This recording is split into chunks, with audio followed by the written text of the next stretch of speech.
Hello नमस्कार दोस्तों। अभी रिसेंटली मेरे फादर एक्सपायर हुए हैं। इस वाहियात बीमारी की चपेट में आके मैं आप लोगों से एक बात साझा करना चाहता हूं। आप लोग अपने व्यक्तित्व या कथन बताना कि ये कहां तक ठीक है। ठीक है। पहले दिन जब मेरे पापा को हॉस्पिटल ले जाया गया, ये सारा काम 4 दिन का था, सिर्फ 4 दिन का।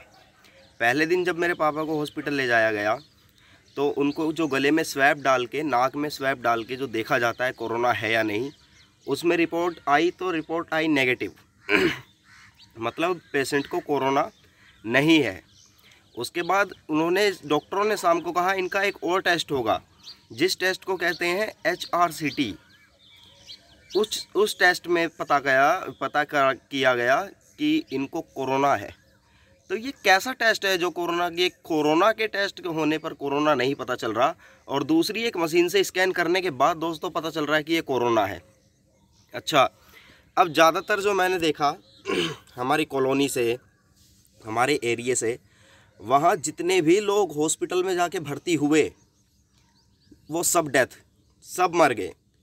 और कुछ लोग जो घर में पड़े रहे, हॉस्पिटल का बजट नहीं उठा पाए और हॉस्पिटल जाने की हैसियत नहीं थी जिनकी, वो लोग अभी भी ज़िंदा है और अभी भी खा पी रहे हैं और बढ़िया है। बस थोड़ा सा हल्का खांसी जुकाम बुखार है। ये सब सिर्फ सोची समझी चाल है, डॉक्टरों की एक षड्यंत्र है। डॉक्टरों के वजह से 90% लोग आज मारे जा रहे हैं और मर रहे हैं। ये डॉक्टर हैं जो किसी को सांत्वना देकर के अगर ये कह दें कि तुम बिल्कुल ठीक हो जाओगे, इतना सा कहा शब्द ना मेरे दोस्त किसी को भी ठीक करके उसके घर भेज सकता है, उसके बीवी बच्चों में। मगर डॉक्टर से मैं अपना तजुर्बा बता रहा हूँ। जितनी बार भी हम पूछते थे, मेरे पापा बेड पे पड़े रहते थे और जितनी बार उन्होंने पूछा डॉक्टर साहब मैं ठीक तो हो जाऊंगा, हमें कुछ नहीं पता तेरा क्या होगा, तेरा क्या कुछ होगा कुछ भी हो सकता कभी भी। ये तरीका बोलने का होता है क्या डॉक्टरों का किसी पेशेंट के साथ? दूसरी बात, आदमी घर से उठ के तो बहुत अच्छे हालात में जा रहा है, उसको लगता है मुझे बुखार है, मुझे हॉस्पिटल जाना चाहिए, वो जा तो बहुत अच्छे हालातों में जा रहा है। हॉस्पिटल जाने के बाद उस आदमी की हालत ऐसी हो जाती है कि खाना पीना बंद हो जाता है। ऐसी कौन सी दवाइयाँ ये डॉक्टर चढ़ा रहे हैं, ऐसा कौन सा ट्रीटमेंट ये दे रहे हैं कि उससे आदमी की बिल्कुल हालत ख़राब ही हो जाती है। ना वो खाने पीने लायक बचता है, ना वो खा पी रहा है, फिर बाद में उसके पता चलता है 4 दिन में ही मौत। एक और नया षड्यंत्र सामने निकल के आया है डॉक्टरों का ही। दिल्ली से ये बहुत बड़ी बात सामने आ रही थी कि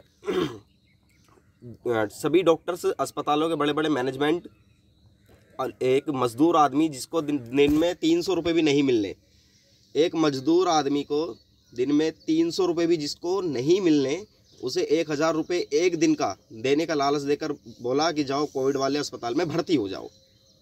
अब वो मजदूर है, उसे तो घर चल रहा है, 1000 रुपये दिख रहे हैं, उसने 1000 रुपये लिए और कोविड वाले अस्पताल में जाके भर्ती हो गया। ऐसे कर करके 1000 का बेड का जो कोविड का अस्पताल था उसको पूरा भर दिया मजदूरों से 1000 रुपये का लालच देकर। अब जिनको वाकई ज़रूरत है, जो आर्मी की तरफ से आने हैं, जो एयरफोर्स की तरफ से आने हैं, जिन्हें कोविड की इलाज की वाकई में ही ज़रूरत है, उन लोगों को वो ट्रीटमेंट मिल ही नहीं पा रहा। क्यों? क्योंकि जहाँ भी जाओ आप सुनने में वहीं बेड फुल, जहाँ भी जाओ सुनने में वहीं बेड फुल। ऐसे में बेड फुल कर करके आधे लोग तो बाहर वैसे ही मर रहे हैं बिना ट्रीटमेंट के। लेकिन जहाँ कोई मोटी मछली फंसती है मोटी मछली से मेरा मतलब है, अभी तक तो उन्होंने अस्पतालों में आंकड़े सबके पॉजिटिव दिखा करके सबको लेटा रखा है, बेड फुल कर रखे हैं, क्योंकि सरकार को जवाब देने के लिए उनके आधार कार्ड भी वो जमा कर रखे हैं मजदूरों के। अब जैसे ही कोई बड़ी मछली फंसती है जो कहती है अस्पताल में जा कर के, सर 2 लाख ले लो, 10 लाख ले लो, 20 लाख ले लो, जितना पैसा चाहिए ले लो, लेकिन हमें एक बेड दे दो एक ऑक्सीजन के साथ। बस तुरंत ही 2 घंटे बाद एक मजदूर को उठा के बोल दे जाता है तुम्हारी रिपोर्ट बिल्कुल नेगेटिव है, तुम बिल्कुल ठीक हो, जाओ तुम घर। और वो मोटी मछली उनके हत्थे फंस जाती है। खेला जा रहा है यार, अब हमारे जिंदगियों के साथ खेला जा रहा है। बहुत हुआ ये।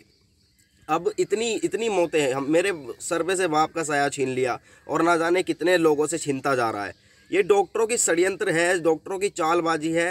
हल्का खांसी जुकाम बुखार क्या पहले नहीं होता था? होता था पहले भी, लेकिन लोग उस समय इस तरीके से इतनी गंभीर समस्या मान के इसे डॉक्टर के पास नहीं जाते थे, तो वो जिंदा रहते थे। अब जो डॉक्टरों के पास जा रहा है, ऐसा नहीं कह रहा मैं ट्रीटमेंट की ज़रूरत नहीं है, जो हॉस्पिटल कोरोना का है ही नहीं उसमें कोरोना वाले पेशेंटों को रख के बेड फुल क्यों कर रहे हैं? और जिसको कोरोना है वाकई में ही, उसको कोरोना का ट्रीटमेंट देके ठीक करने की कोशिश क्यों नहीं कर रहे? सिर्फ मर ही क्यों रहे हैं लोग?